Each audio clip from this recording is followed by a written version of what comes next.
Hello students, let's see this question. The question says, assuming that water vapor is an idle gas, water vapor क्या है? Idle gas है. The internal energy change, that is U, when one mole of water is vaporized at 1 bar pressure and 100 degree Celsius. मतलब आप क्या कह रहे हो, एक मोल वाटर को आपने क्या किया, वेपराइज कर दिया. सो H2O लिक्विड है, वो किसमें कन्वर्ट हो जाए, H2O गैस के अंदर. तो इसको हम कहते हैं वेपराइजेशन. वेपराइजेशन हो रहा है किस पे, एक बार प्रेशर पे. जब प्रेशर किसमें है, बार में है, यानी कि ये प्रेशर किस पे, ये हम कंडीशन ले रहे हैं एसटीपी की ले रहे हैं, स्टैंडर्ड प्रेशर ले रहे हैं. एसटीपी नहीं कहूंगे, टेम्परेचर आपका 100 डिग्री सेल्सियस है, ठीक है, जब बॉइलिंग पॉइंट होता है वाटर का.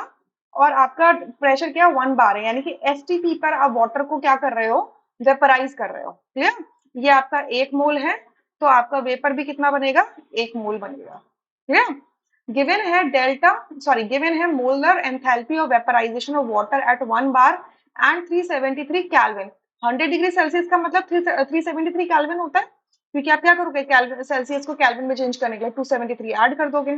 ठीक है.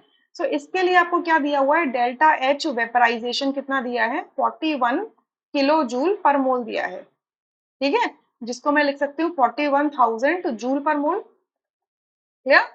और कह रहे हैं कि आर की वैल्यू आपको यूज करनी है 8.3 जूल पर केल्विन पर मोल. सो आपसे पूछ रहे हैं यहाँ पे, ऑब्वियसली पूरा क्वेश्चन अगर हमने स्टार्टिंग से पढ़ा तो क्या पूछा है, इंटरनल एनर्जी चेंज पूछ रहे हैं.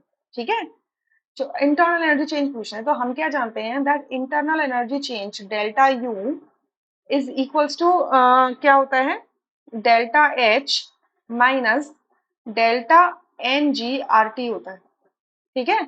डेल्टा एच क्या होता है, एंथैल्पी चेंज. तो एंथैल्पी चेंज ऑफ वेपराइजेशन हमें मिल गया. ठीक है.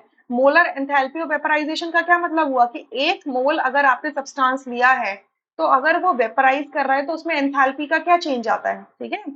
सो ये वैल्यू तो हमें मिल गई, दैट इज 41,000 जूल पर मोल माइनस.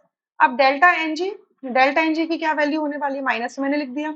डेल्टा एनजी क्या होता है, number of gaseous products minus number of gaseous reactants. ठीक है. अब प्रोडक्ट में गैशियस तो 1 मोल दे रखा है, और रिएक्टेंट में कुछ भी गैशियस है नहीं है, तो 0 लिख देंगे. 1 minus 0 is 1. So delta N G की वैल्यू हो गई 1. आर की वैल्यू लेनी है आपको 8.3, एंड टी की वैल्यू आपको केल्विन में लेनी है, तो इट इज 373. ठीक है. इसको जब हम सॉल्व करेंगे तो आपका क्या आंसर आ जाएगा, 379 37,904 पॉइंट समथिंग आता है. Just a second. 41,000 minus 8.3 multiply 373, so it is 37,904.1 आता है. क्लियर. इतना जूल पर मोल आएगा. अब अगर ऑप्शंस देखो जूल पर मोल वाले, तो कोई दे नहीं रखा, तो किलो जूल में करना पड़ेगा. इस डेसिमल को मैं 3 डिजिट्स लेफ्ट ले आती हूँ, तो ये जाएगा 37.904 किलो जूल पर मोल. क्लियर. यानी कि आपका ऑप्शन 4 मैच करता है, तो option 4 is the correct answer. Rest options are incorrect. I hope you understood this question really very well. Thank you.